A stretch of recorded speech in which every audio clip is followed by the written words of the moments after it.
Isaías capítulo 53, texto bem conhecido, maravilhoso. Isaías 53,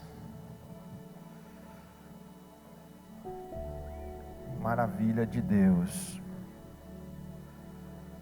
Isaías capítulo 53,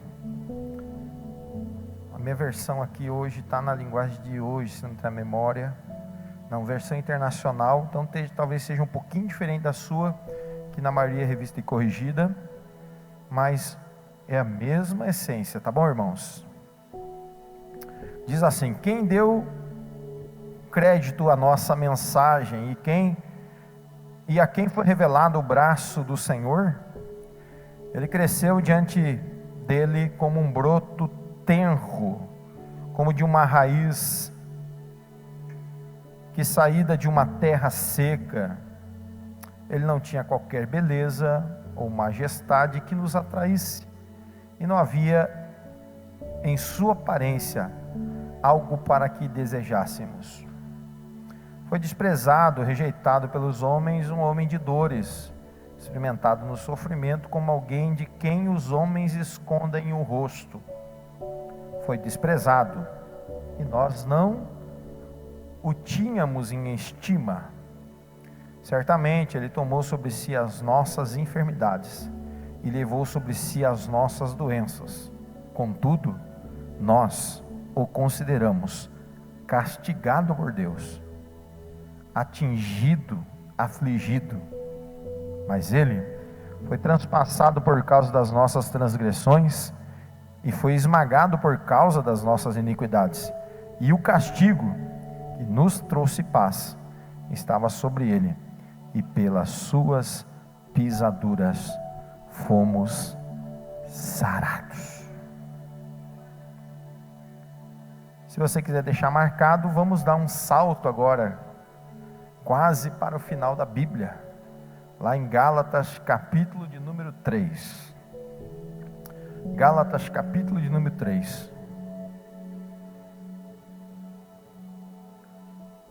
Gálatas capítulo de número 3, o versículo de número 13, diz assim o texto sagrado: Cristo nos resgatou da maldição da lei, fazendo-se maldição por nós, porque está escrito: maldito todo aquele que for pendurado no madeiro.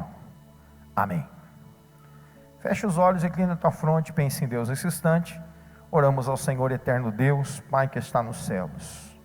Muito obrigado, Senhor, por essa oportunidade de estarmos mais uma vez em Tua casa, Senhor. E nesse instante nos despojamos de nós mesmos e que a graça seja abundante através do Espírito Santo. Senhor, nos dá revelação, nos dá entendimento, nos dá compreensão. Lembra de tudo quanto temos ouvido, visto, sendo ensinados, instruídos para toda boa obra, Senhor.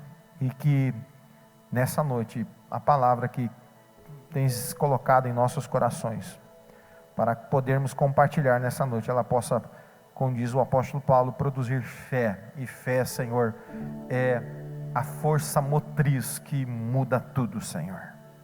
E eu te glorifico em nome de Jesus. Amém e amém, Jesus. Amém. Podeis assentar, queridos.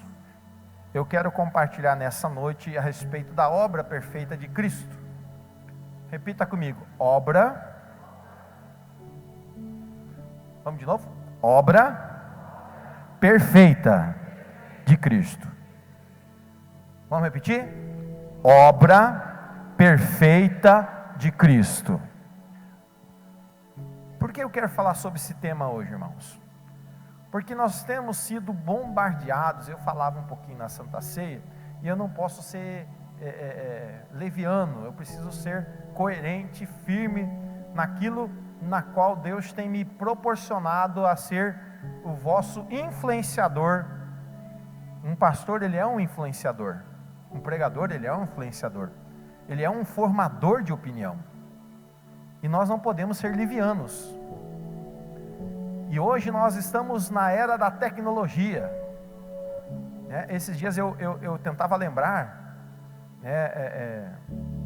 das grandes revoluções que a gente passou aqui nesses últimos 20 anos em TI, né, tecnologia da informação.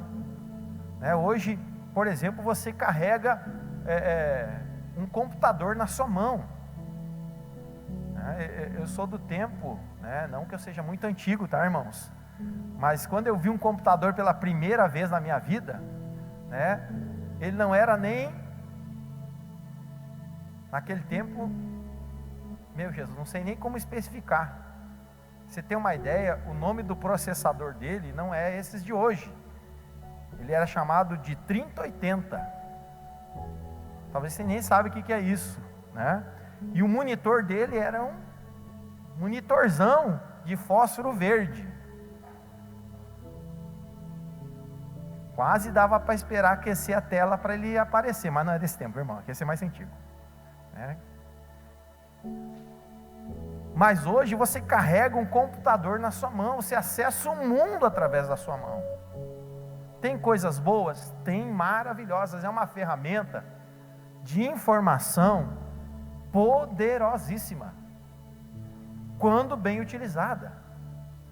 Mas também é uma fonte de desinformação terrível, que pode nos conduzir à perdição. E hoje nós temos, irmãos, a maioria, muitos influenciadores teológicos bons, mas uma grande maioria terríveis, que não tem compromisso algum com a sua fé, não tem compromisso algum com a sua salvação. Nós temos hoje até a igreja você não precisa nem ir na igreja mais, é só você ligar lá o seu computador, o seu celular, o seu tablet, na hora certa, que o pastor vai pregar uma palavra para você. Depois no app da ofertas e dízimos, você manda um dízimo e oferta pelo app. Isso é bom, né, irmãos? Não tem compromisso com as pessoas, você não vê, você não está junto, né? E eu estou ministrando sobre a sua vida. Influenciadores que não têm compromisso com a palavra de Deus. Eu quero ensinar para você, ou lembrar você, que já sabe, existem duas palavrinhas, chamadas objetividade e subjetividade. Por favor, como Davi falou para o seu filho Salomão, escreve isso na tábua do seu coração. A nossa fé, irmãos, é uma fé objetiva. Não existe fé subjetiva. Pastor, que raio é esse? Uma coisa ela é objetiva quando ela é uma opinião imparcial, independente da interpretação de terceiros. Isso é uma coisa objetiva. Ela está posta, ela não depende da opinião de alguém. Quando que alguma coisa é subjetiva? Quando ela depende da minha opinião, daquilo que eu penso. Então, se nós dissermos, olha, a fé cristã é uma fé subjetiva, você vai dizer, a fé cristã é uma fé que depende da minha opinião, que depende daquilo que eu penso a respeito da Sagrada Escritura, daquilo que eu entendo da revelação de Deus. Você acha que é isso que a fé cristã representa? Uma fé baseada numa opinião pessoal? Não. A fé cristã é uma fé objetiva. Ela independe da minha opinião. Por quê? Porque a fé, ela está alicerçada naquele que é autor e consumador da minha fé, que é o Logos encarnado, Jesus Cristo. A fé cristã não depende da opinião de alguém, ela depende exclusivamente daquilo que está escrito na Bíblia Sagrada. A fé depende exclusivamente, por isso que Paulo vai e diz aos irmãos de Roma, os irmãos de Roma que são muito influenciados, Os romanos eram uma civilização poderosíssima, que tinha um direito próprio, tinha uma democracia própria, tinha estatutos e leis muito bem regulamentados pelo Senado. Já havia um Senado na sociedade romana. Muitos dos elementos das cartas do apóstolo Paulo estão emanados de direito romano, porque ele entendia disso, ele era um cidadão romano. Por isso ele traz muitos dos elementos da fé cristã em exemplo e tipificação. Por exemplo, a doutrina da adoção nada mais é do que uma explicação de como Deus nos adotou através de Jesus Cristo em cima do direito romano. No poder que um romano tinha, por exemplo, de adotar um escravo como filho e passar todos os seus bens para ele. Isso não era subjetivo, isso era objetivo. Era aquilo que estava nas cartas, o que estava na lei. A nossa fé é uma fé objetiva. Por isso Paulo, emanado desse conteúdo que ele entende muito bem, ele diz: e a fé, ela vem pelo ouvir e ouvir da palavra. Está escrito. Não é o que eu penso, o que eu acho, o que eu interpreto. Você sabe que a primeira regra da interpretação bíblica, a Bíblia se interpreta por ela mesma. Por isso o apóstolo Paulo vai na carta de Gálatas e diz: olha, irmão, abra o olho, tenha cuidado. Cuidado com aquelas pessoas que manipulam as escrituras a seu bel prazer. Pastor, por que o senhor está falando tudo isso? Porque hoje nós temos uma relativização da fé. E com isso, que é uma doutrina filosófica que foi nos enxertada na sociedade moderna, que busca relativizar tudo. Relativismo moral, relativismo ético, relativismo teológico, relativismo soteriológico, que é a doutrina da salvação. Há um relativismo. Enquanto que nós olhamos as Sagradas Escrituras e vemos que ela é estrito. No direito nós diríamos estrito sensus, ela é objetiva. Não há um meio termo na palavra de Deus. Não há um relativismo moral, ético, teológico na palavra de Deus. Ela está posta.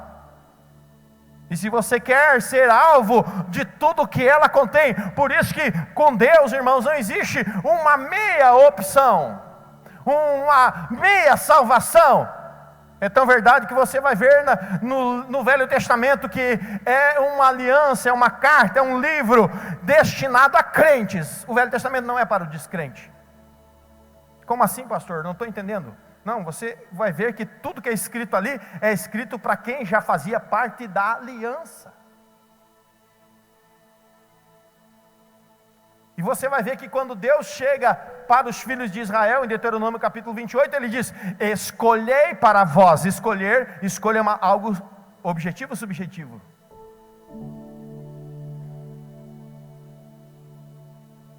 É tão verdade que se nós pegarmos assim, quem gosta de fazer provas aqui, você estuda, aí você vai lá e diz assim: que prova que você mais gosta, a objetiva ou a subjetiva? Você vai dizer: a objetiva. Por quê? Porque é exatamente aquilo que está no texto, você não precisa pensar. Você lê o texto e marca aquilo que está no texto. Isso é uma questão objetiva. Subjetiva é aquilo que você entende. Eu tinha um professor terrível porque ele nos fazia estudar, no bom sentido da palavra. Você não podia ir para a prova pensando que achava, você tinha que saber.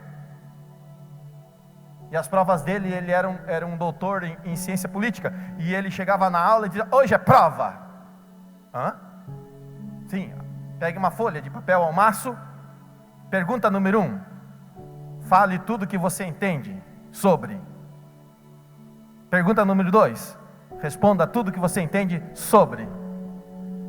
3, responda tudo que você entende sobre. E se você não soubesse, e Isso é subjetividade. Agora a objetividade. Tal coisa é A, isto, B, isto, C, isto. Isto é objetividade. Você acha que tem espaço na palavra de Deus para subjetividade? Você acha que Deus é subjetivo com aquilo que Ele fala? Não. Deus é objetivo. Por isso que Jó 42 diz que nenhum dos seus planos podem ser frustrados. Porque Ele já pensou em tudo. Tem uma característica de Deus que se chama presciência. Deus conhece todas as coisas antes que elas aconteçam. Então não existe subjetividade para Deus. Deus já sabe, Deus já sabe. Deus conhece o teu passado, Deus conhece o teu presente e Deus conhece o teu futuro. Deus já tem algo. Pastor, você está pregando predestinação? Não, eu estou pregando escolha. Como assim? Você tem a opção de escolher fazer parte daquilo que Deus planejou para você. Por isso que a obra da cruz é perfeita. Livro do profeta Ezequiel diz: Deus não tem prazer na morte do ímpio, antes que o ímpio se converta e se arrependa dos seus maus caminhos. Você acha que isso é subjetivo ou objetivo? Oh, e a Bíblia diz: e ele se fez maldição, Gálatas capítulo 3. Oh, porque nós estamos mortos nos nossos delitos e pecados.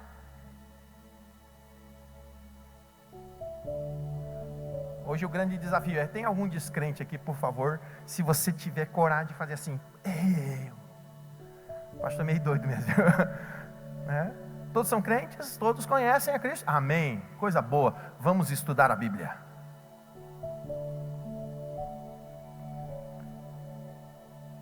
Você sabe que antes de você conhecer Jesus, antes de você ter conhecimento das Escrituras Sagradas, você era um pecador. Oh, que dia foi aquele, hein, irmão? Que dia foi aquele que você encontrou Jesus? Oh, com cego andei e perdido vaguei, longe, longe do meu Salvador, mas do céu Ele desceu e seu sangue verteu para salvar o tão pobre pecador. Que dia foi aquele, meu irmão, em que você estava sentado no banco e o pregador, sabe, pregava, parecia que tudo é para você, e você ficava se perguntando: como é que ele sabe a minha vida? Não, ele não sabe, é a palavra de Deus que sabe.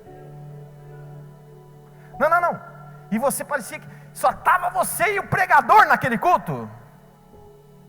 E algo começou a queimar do seu coração. E o pregador, quanto mais ele falava, mais o seu coração ardia. E mais você dizia: eu sou miserável, eu preciso de Jesus.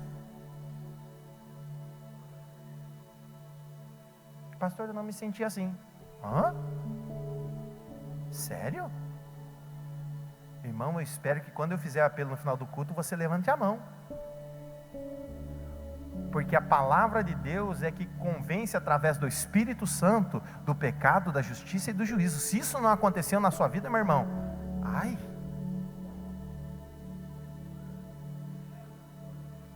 Nesse dia eu entendi que eu era um pecador. A partir dali aceitei a Jesus. Sabe o que aconteceu comigo?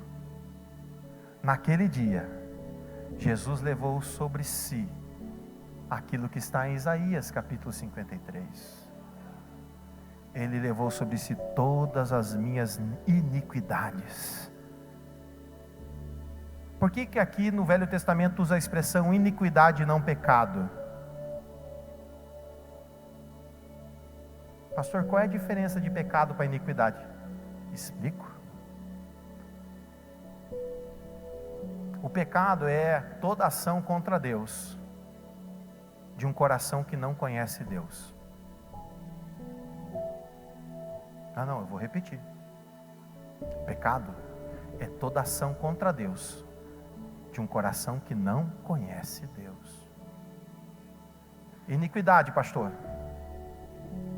é toda ação de alguém que conhece a Deus, sabia que não podia agir contra Deus, mas age contra Deus. Por que Isaías usa a expressão iniquidade? Porque eu falei a resposta para você no início da preleção da palavra. Essa carta era para crente ou descrente? Se Isaías 53 fosse escrito para você, antes de você conhecer Jesus, sabe o que estaria escrito lá? Porque Ele levou sobre si os meus pecados. Israel sabia exatamente o que podia e o que não podia fazer contra Deus. Então, nesse dia que você conhece Jesus, Ele leva sobre si os seus pecados. E Ele, diz a palavra através do salmista, lança no mais profundo do abismo para que nunca mais se lembre deles. Sabe o que Ele está fazendo ali? Ele está levando a maldição do pecado sobre si. E o pecado, agora como diz Paulo em sua carta aos Romanos capítulo 6, ele diz, e o pecado não terá mais domínio sobre nós.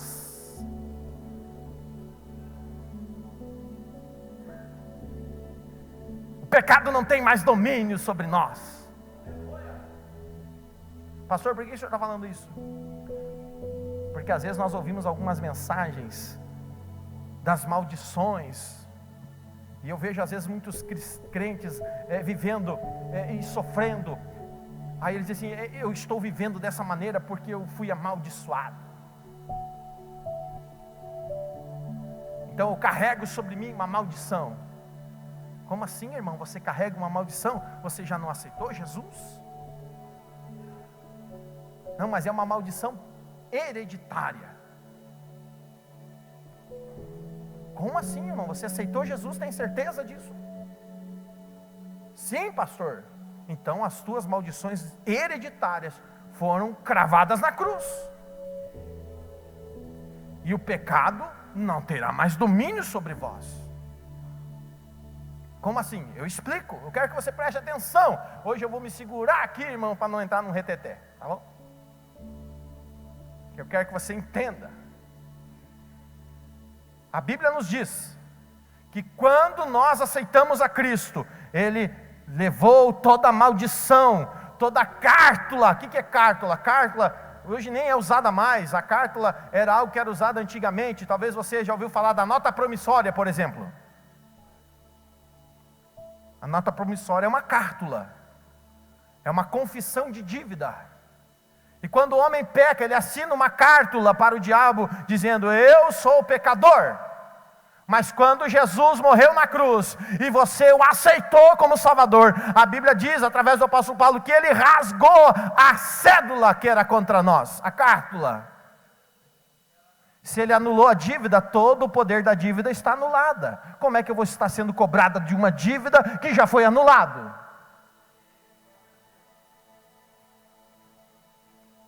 A Bíblia diz que Deus não leva o tempo da ignorância em conta. Ou seja, tudo que você fez sem conhecer a revelação do Logos de Deus através da Bíblia Sagrada está anulado na cruz. Você não sofre mais esses efeitos da cruz. Perdão, da maldição da lei.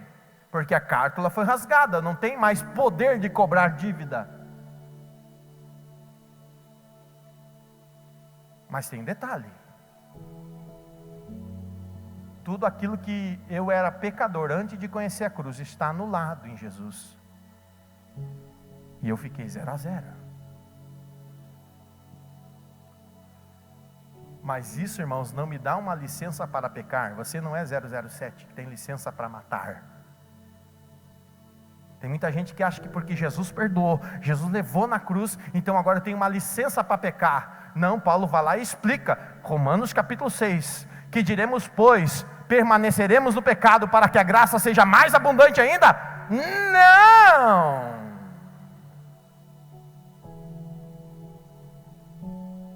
Não!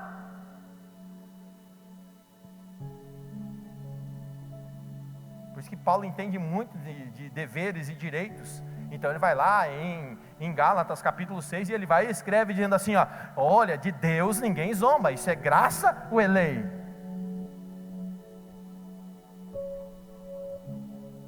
Paulo escreve aos Gálatas na graça ou escreve aos Gálatas na lei?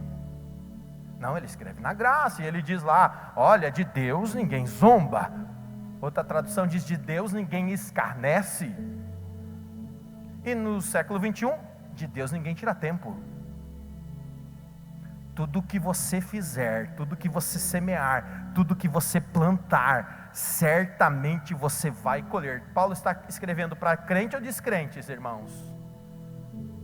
Paulo está escrevendo para crentes.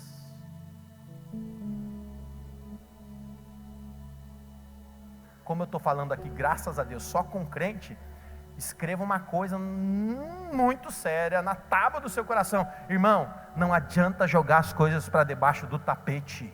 O tapete apodrece e as coisas aparecem.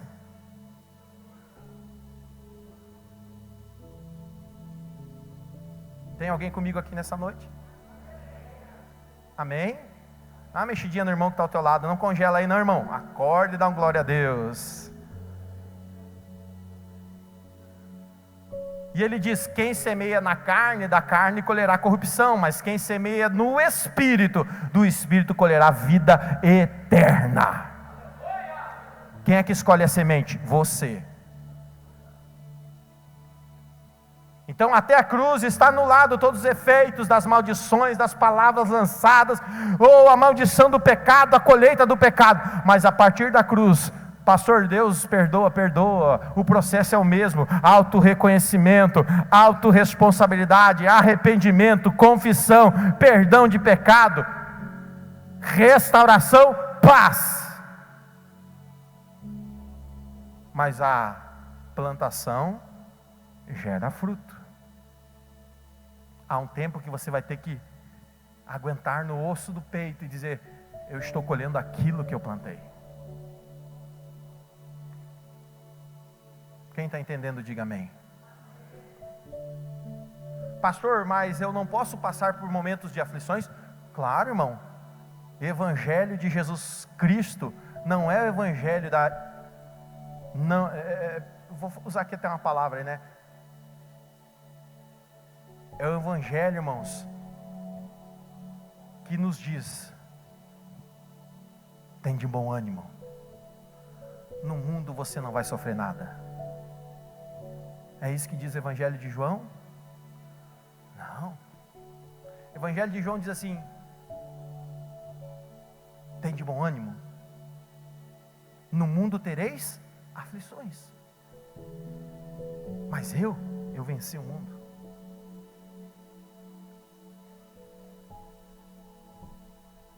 Isso quer dizer o que, pastor? Isso quer dizer, irmãos, que nós podemos ter aflições. Você sabe que ter Jesus na nossa vida não é garantia, irmãos, de não adversidades? Isso faz me lembrar o evangelho que escreveu Marcos, se não me entrar na minha memória, capítulo 7, onde Jesus faz a travessia do mar da Galileia com seus discípulos, e a Bíblia diz que Jesus estava cansado no barco, então ele pega e repousa a cabeça na proa, ou na polpa, não me lembro agora, na proa, né, pastor Nelson? Obrigado pela ajuda. Num travesseiro e dorme, e isso o mar e o vento começam a se levantar, e os discípulos tiveram uma nítida sensação que o barco ia naufragar. Acordam Jesus no barco e perguntam para Jesus, você não está preocupado que a gente vai perecer? Jesus dá aquela olhadinha de canto de olho para eles, e a Bíblia diz que ele repreende o vento e manda o mar se acatar.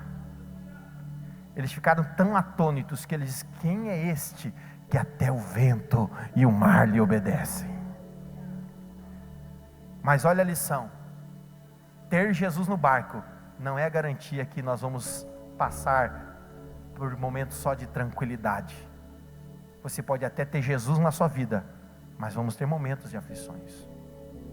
Tem aflições que nós passamos por prova, onde Deus prova a nossa fé. Tem momentos que nós passamos por aflições, por provas que procuramos, que semeamos em nossa vida. Pastor, o crente pode passar por algum tipo de maldição? Pode, irmão. Eu acabei de falar que você não está livre. O grande problema qual que é, pastor? É que quando nós abrimos a porta do que, pastor? Do coração. Quando nós concordamos, quando nós recebemos, nós podemos passar por frustrações. Você sabe que a maioria das pessoas hoje, elas não tem problema nenhum com maldições. Sabe o que elas têm? Frustrações. Elas foram frustradas. E o crente pode passar por isso? Pode, pastor. O crente pode passar por decepções? Pode. Só que nós precisamos ser curados. Qual é o grande problema? Que na maioria das vezes nós não somos curados. E nós guardamos o que em nossa vida? Mesmo tendo encontro poderoso com Jesus, mesmo sendo perdoados na cruz, mesmo tendo todas as nossas iniquidades ou pecados ali perdoados, e todo o efeito da lei do pecado sendo anulado por Jesus, nós estamos numa jornada que nos foi proposta, nós estamos numa carreira, numa jornada onde nós vamos chegar ao prêmio da soberana vocação de Deus, como disse o apóstolo Paulo, e ali nós vamos trocar, queridos, essa carreira por uma coroa da justiça que nos foi preparada. O grande problema, irmãos, não está no início da jornada e nem no fim dela. O problema está no meio da nossa jornada. Por isso que Abacuque, o Senhor, através do profeta diz: ó Senhor, aviva a tua obra no meio dos anos, e no meio dos anos a edifica. Porque o problema não está no início, porque no início tudo é maravilha. Quem lembra do primeiro amor? Oh, você orava todos os dias, você jejuava, lia a Bíblia. Se tivesse culto de manhã, de tarde, de noite, você ia. Se tivesse jejum das 3 da manhã, às 3 da manhã do outro dia, você fazia. Se tinha que ir para o monte, faça chuva, você estava no monte. Esse era o primeiro amor. Você queria cantar todos os louvores, você decorava todo o inário, você procurava ali tudo. Você queria aprender violão, bateria, contrabaixo, teclado, tudo ao mesmo tempo. Você queria ser um bandman, porque havia um primeiro amor em você que fervia. O problema não está no início.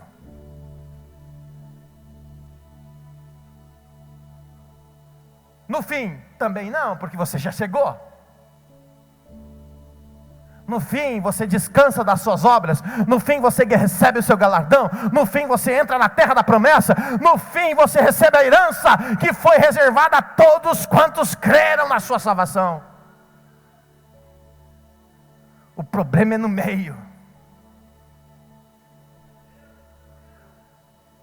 No meio vem as frustrações.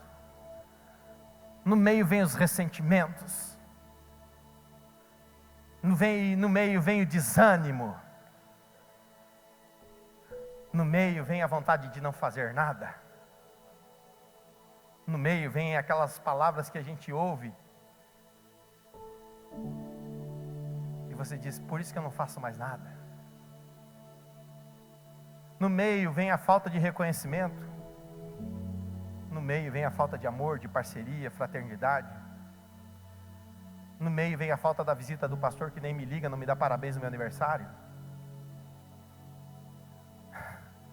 No meio vem as decepções, porque você tenta fazer uma coisa e não dá certo. No meio vem quando você planeja tudo, e chega no final, todo mundo diz que foi uma droga, e você deu a vida inteira para fazer aquilo.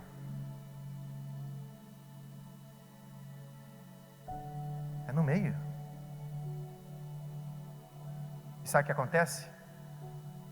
naquele exato momento nós estávamos com a porta do coração aberta, e entrou lá uma seta do adversário na nossa vida, e nos marcou, nos machucou.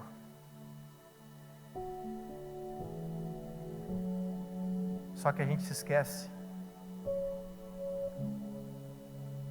que por mais que as pessoas possam nos influenciar, induzir ao erro, por mais que as pessoas possam nos levar a fazer algo errado e tomar uma decisão errada, por mais que as pessoas tentem frear-nos, barrar os nossos sonhos, por mais que as pessoas tentem nos desanimar e dizer que não vale a pena persistir, pagar um preço, ser obediente, ser submisso,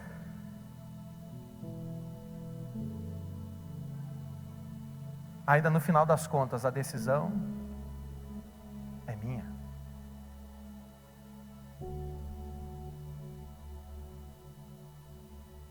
O que nós temos aqui não são maldições hereditárias.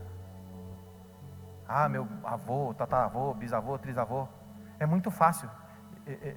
Não que eu não acredite em maldições hereditárias, a Bíblia tem maldições hereditárias. Por exemplo, Noé, quando saiu da arca, plantou uma vinha, fez vinho, fermentou o vinho, tomou um porre, ficou peladão, falou bobagem. Seu filho cão quis ajudá-lo. Eu já vi cada barbárie em cima desse texto, irmão. O que o menino quis fazer foi ajudar o seu pai. Só que o seu pai estava fora da sua razão. Sabe o que ele fez? Lançou uma maldição sobre seu filho. E gerações após gerações de cão são amaldiçoadas. Sabe quem é que quebra maldições hereditárias? A cruz.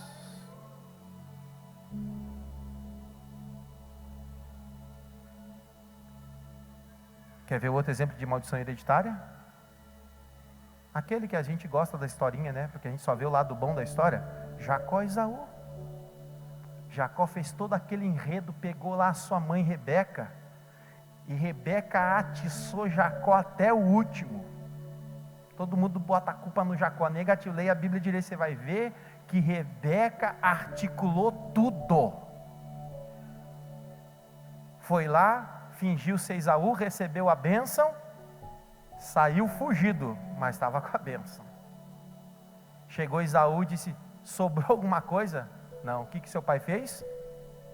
Abençoou ele. Foi uma maldição, que ele seria servo do seu irmão pelo resto da sua vida, e os servos dos seus servos e os filhos dos seus filhos seriam por servos do seu filho, do seu irmão Jacó. Sabe quem quebra isso? Perdão. Onde é que quebrou, pastor? Quebrou quando Jacó foi lá e se humilhou, pediu perdão ao seu irmão, e o seu irmão o perdoou, e toda a maldição é quebrada com perdão. Não, você não está me entendendo, irmão. Vou repetir aqui para você: toda maldição é quebrada com perdão. Só que a gente é ruim de perdão.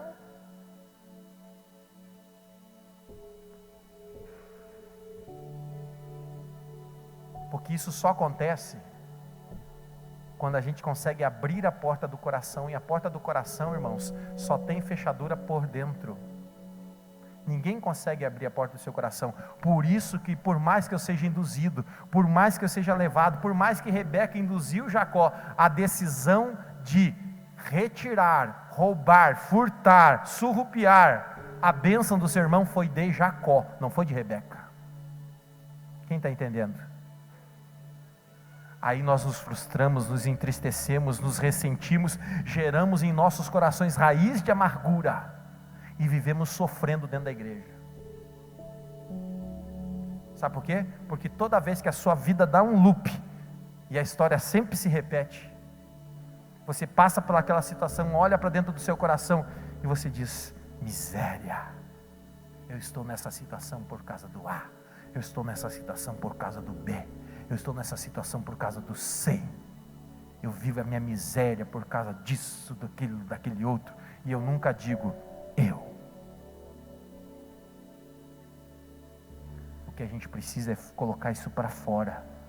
E dizer: Jesus, eu estou aqui para ser curado. Jesus, eu estou aqui para ser perdoado. Eu me arrependo.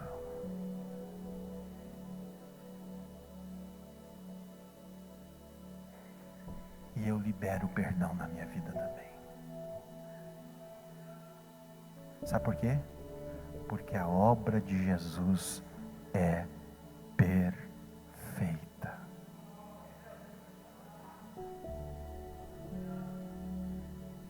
O imperfeito sou eu, irmão. Se eu vivo mazelas espirituais, emocionais, psicológicas, financeiras, não é culpa de ninguém.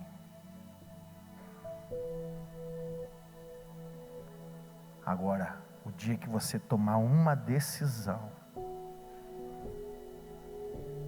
eu estou me controlando aqui, irmão, você não tem noção, porque eu quero que essa palavra entre no seu coração, porque eu não quero viver aqui, irmãos, eu não sou aqui nenhum treinador emocional para fazer você ficar feliz, dizer: você vai vencer, é hoje o dia da tua mudança, quem concorda?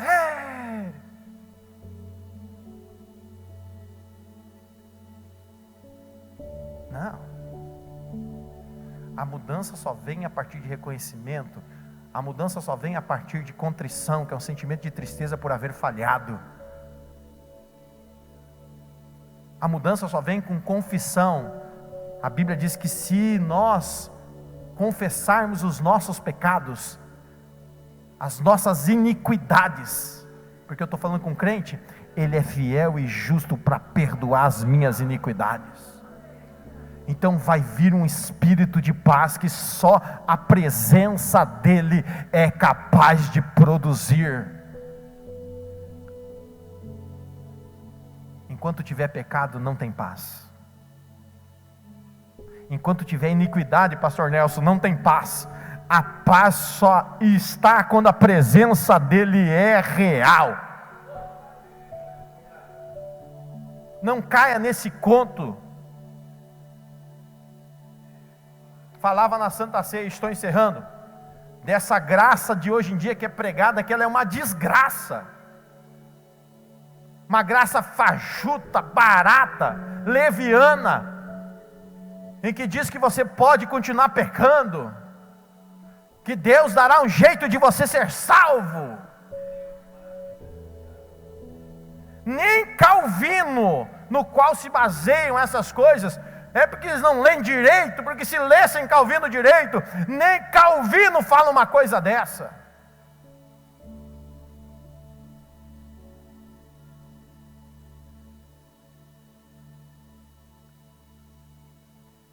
A minha palavra, a minha Bíblia, diz que no céu não entra pecado.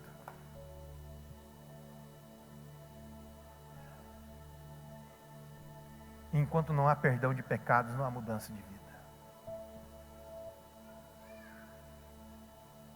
E eu quero convidar você a ficar em pé nesse instante.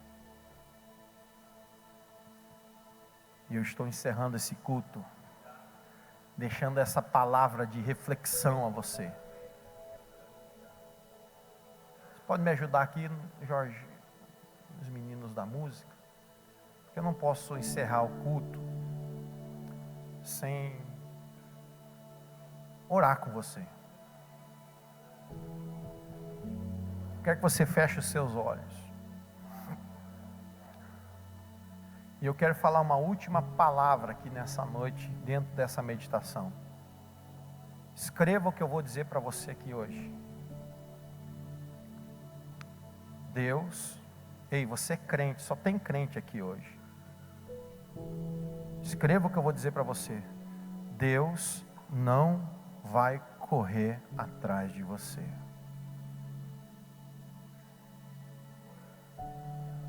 Pastor, com que propriedade você pode falar isso? Se você pegar a Bíblia, Lucas capítulo 15 você vai encontrar 3 parábolas. A parábola da ovelha perdida, a parábola da dracma perdida e a parábola do filho pródigo. Em todas as 3 parábolas há um elemento perdido. Aquele que se perde fora da casa, aquele que se perde dentro da casa, e a do filho pródigo, 2 filhos cabeçudos e um pai conivente, bondoso demais. E se você prestar atenção na parábola do filho pródigo, em nenhum momento o pai foi atrás do filho, foi?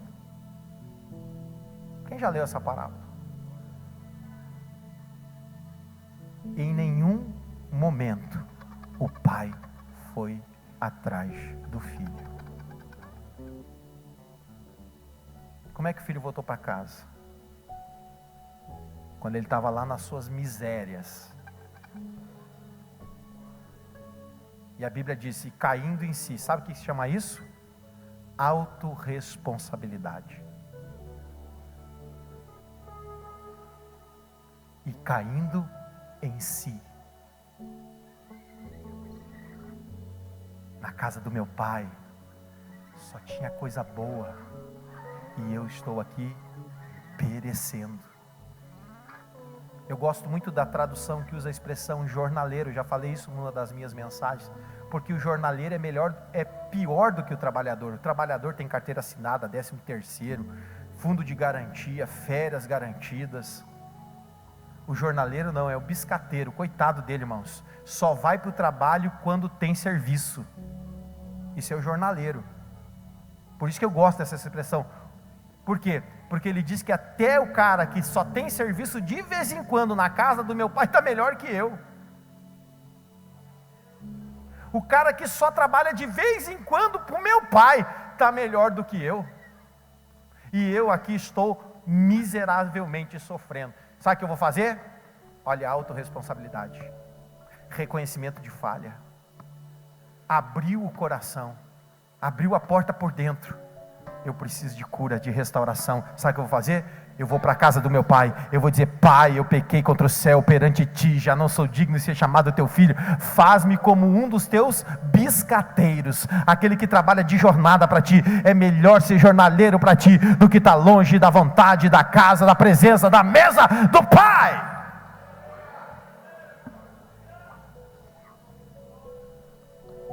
Autorresponsabilidade, reconhecimento de falha, contrição, sentimento de necessidade de restauração. Oh, aleluias, muda, transforma, gera altitude, levanta o homem da sua posição. Arrependimento levanta a pessoa e ele vai em direção à mudança. A minha pergunta é para você que está com os olhos fechados, com a fronte reclinada: até quando você vai ficar nessa posição? Ou pior, como o filho mais velho, que passou a vida inteira dentro da casa do pai e não se achava digno de nada. Se contentava com cabrito enquanto o pai tinha mesa farta. E eu encerro convidando você que precisa entender que Jesus fez uma obra perfeita por você.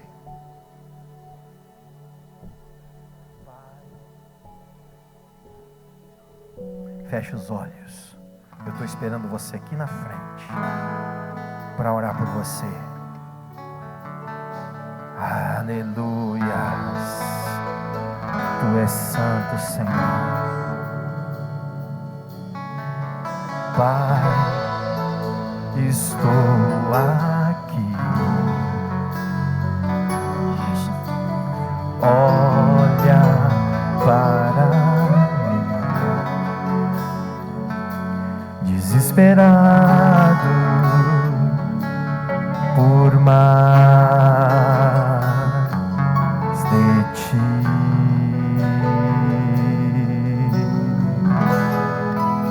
A tua graça é meu sustento, a tua tua palavra, meu alimento, preciso ouvir a tua voz dizendo assim. Olha aqui o que o Pai está dizendo para você. Vem, filho amado, vem em meus braços descansar,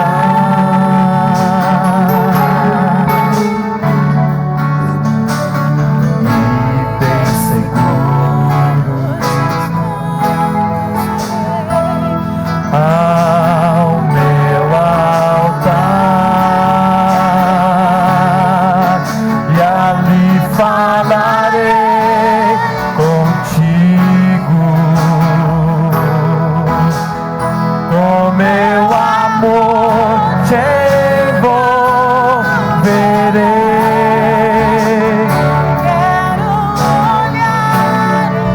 Até quando você vai ficar remoendo esses sentimentos? Até quando você vai ter esses traumas? Até quando você vai ficar remoendo essas tristezas que estão freando você, que estão impedindo você de viver o melhor de Deus na sua vida? Ou que estão pedindo, eu vou mudar a frase, estão impedindo você de viver o melhor do Pai na sua vida? Até quando você vai ficar com essas amarguras, com essas frustrações? Vem, hoje é o dia de você ser curado. Hoje é o dia de você ser curado. Hoje é dia de um recomeço do Pai na sua vida. Oh, aleluia. O Espírito Santo não se engana, meu irmão. O Espírito Santo não se engana, minha irmã. Tem pessoas que precisam abrir a porta do seu coração, porque algumas circunstâncias na vida, na sua jornada de fé, na sua carreira de fé, machucaram, magoaram, marcaram a ferro e fogo, estão segurando você, estão travando você, estão parando você. Mas hoje Jesus te chama como seu irmão. Hoje Jesus está te chamando. Oh, está dizendo, vem, o Pai está te esperando. O Pai tem cura para você. O Pai tem pão para você. O Pai tem bálsamo para você. Gracamaço berrétias. Oh, aleluias. Oh, aleluias. Você não vai mais se lembrar do seu passado como uma pedra que segura você. Você não vai lembrar mais do seu passado como uma âncora que não permite que você navegue no alto mar da alegria, da esperança, da certeza da sua salvação. Oh, aleluias. Oh, você não vai mais colocar a culpa nos outros. Você não vai colocar mais a culpa aos outros das suas frustrações. Por quê? Porque a partir de hoje você vai ter poder em nome de Jesus. Porque a obra de Jesus é uma obra perfeita. Aleluia.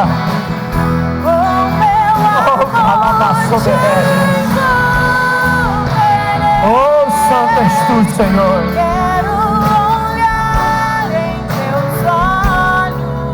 Oh, aleluia. Só piano. Segura bem piano. Xalabaço berrevias. Oh, aleluia. Eu vou insistir só mais uma vez. Oh, não perca essa oportunidade. É hoje o Pai te trouxe aqui. Pai, estou aqui.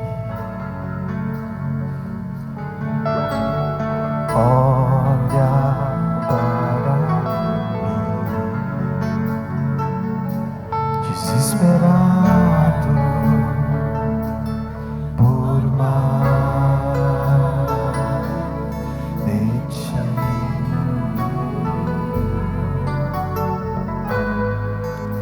A tua presença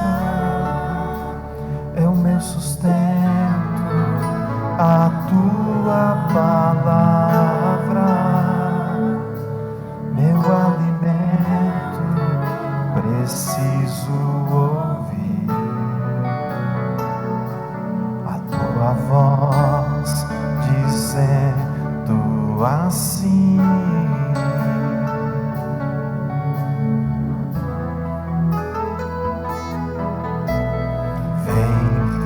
amado, vem em meus braços, descansa. Hoje é dia que Deus quer mudar histórias aqui na igreja. Eu preciso de irmãos e irmãs mais velhas, no sentido espiritual da palavra, para virem abraçar esses irmãos e irmãs que estão aqui na frente. Eu quero convidar você a vir aqui na frente e abraçar.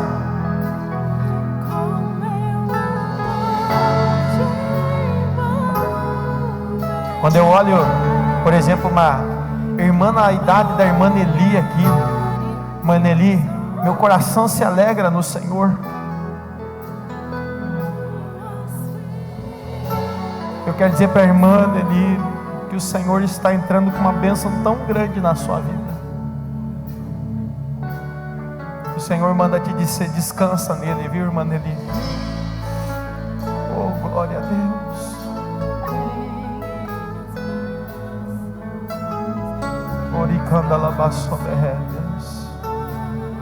Cadê os irmãos e irmãs para abraçar os irmãos aqui? Vem dizer para eles aqui: ó, conta comigo, conta com a minha oração. Tem jovens aqui. Cadê os jovens aqui para abraçar? Cadê os irmãos para dizer: conta comigo, com a minha oração, com o meu carinho, com a minha irmandade? E eu quero orar nesse instante. Nós somos uma família, irmãos, filhos de um mesmo Pai. Tem uma irmã aqui na frente, aqui, ó. Vem orar por ela, por favor. Isso, Júnior, intercede pelos jovens aqui à frente. Diz para eles quanto eles são importantes. Quem é que vai orar pela irmã Nelly aqui, por favor? Vem uma irmã orar por ela aqui. Oh, ela sentiu Deus falando com ela aqui nessa noite. Oh, aleluia. Oh, santo és tu, Jesus. Será que eu tenho mais um irmão aqui para orar? Mais uma irmã para estar intercedendo aqui? Oh, aleluias. Oh, não saia daqui com desculpas para não ser curado. Não saia daqui com desculpas para não viver uma vida nova em Cristo. Estou falando com crentes aqui, como Paulo falava com crentes da igreja de Gálatas. Oh, aleluias. Senhor, nós estamos crendo numa obra que transforma vidas. Quando eu vejo aqui irmãs derramando a sua lágrima, irmãos derramando as suas lágrimas e dizendo que precisam de algo novo, Senhor. Eu não sei qual foram os ressentimentos, qual foram as marcas que foram feitas na carreira da fé, mas eu sei de uma coisa: a tua obra é perfeita, Senhor. Oh, e tu levou sobre si as nossas iniquidades, o castigo que nos traz a paz estava sobre ti, e pelas tuas pisaduras nós fomos sarados. Então, onde houver um coração que se abriu nessa noite, Senhor, sara ele agora, sara ela agora, Jesus. Oh, sara esse coração agora. Entra paz, entra paz, entra paz, entra paz. Oh, aleluia. Entra paz nesse coração. Todos os ressentimentos estão sendo arrancados agora. Todas as frustrações estão sendo arrancadas agora. Oh, todas as amarguras estão sendo arrancadas agora. Em nome do Senhor Jesus. E nós cremos, Senhor. E nós cremos, aleluia. Dá um abraço aí no irmão, dá um abraço na irmã. Oh, volta para o seu lugar, abençoada, abençoada. Abraça agora a tua família. Vamos encerrar o culto abençoando a sua família, abençoando o seu casamento, abençoando os seus filhos, em nome do Senhor. Abraça a sua esposa, abraça a sua noiva. Oh, abraça os teus filhos agora. Pastor, eu estou sozinho na igreja. Não faz mal, irmão. Você está representando a tua casa. Você está representando os teus filhos. Aleluia, Jesus. Aleluia, Jesus. Receba aí a tua bênção. Olha que coisa maravilhosa. Sinta Jesus te abraçando agora. Sinta Jesus restaurando você agora. Aleluia, Jesus. Oh, que linda história, Jesus, está começando hoje. Que linda história está começando hoje. Que linda história está começando hoje, Jesus. Aleluia, Jesus, que linda história está começando hoje, Jesus.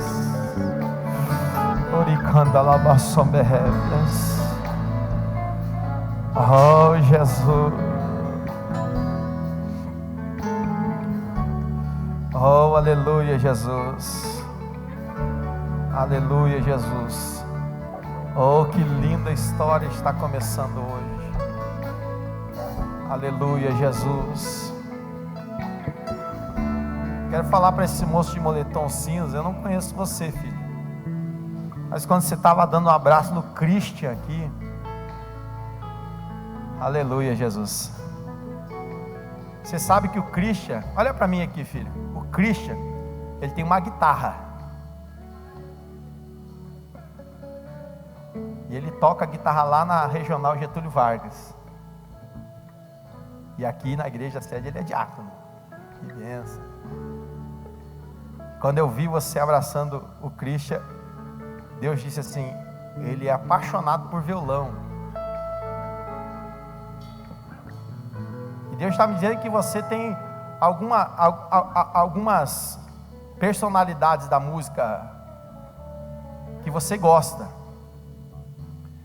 E que você muitas vezes admira e diz: eu gostaria de ministrar e tocar que nem eles tocam. Só que Deus está dizendo para mim aqui que hoje Ele faz um concerto com você. Só tem um detalhe: Deus vai mudar tuas referências. E Deus está dizendo para mim aqui no meu coração que se você hoje aceita o concerto, Deus vai te colocar uma referência chamada Asaf na tua vida. E Asaf não é qualquer um, não. Asaf é um camarada que recebeu uma batuta de ouro do rei Davi. E ele compôs a música que inaugurou o templo de Salomão. E quando ele levantou aquela batuta, 300 mestres de música, 4.000 musicistas tocando. Oh, quando ele tocou aquela canção, o céu foi abalado, filho. E Deus se levantou do seu trono de glória, subiu nas asas de um querubim e desceu à terra. O que Deus está falando para mim, filho? Eu não conheço você, não sei. Você pode dizer: isso é tudo mentira. Se for, pode gritar aí. Mas eu sei o Deus que eu sirvo. E Ele está dizendo: eu vou ensinar você a cantar a minha palavra. Não serão canções inspiradas em corações humanos, serão canções inspiradas na minha palavra. Porque hoje eu estou precisando de adoradores que cantem a minha palavra. Há canções inspiradas no coração, mas eu estou precisando de alguém que cante o Logos encarnado.